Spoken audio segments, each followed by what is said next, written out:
عمران خان صاحب کو چپ کرانے کے لیے دبانے کے لیے گولیاں ماری گئی.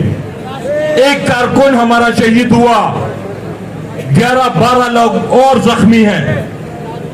لیکن ہماری جب ملاقات ہوئی اگلے دن عمران خان صاحب سے, ہم سارے, اسد کیسر صاحب, پرویز خٹک صاحب سارے تھے, ان کی ہمت دیکھ کے, ان کا جذبہ دیکھ کے وہ اور مضبوط ہو کے کھڑے ہوئے ہیں اور کہتے ہیں میں نے چھوڑنا نہیں ہے ان کو انشاءاللہ.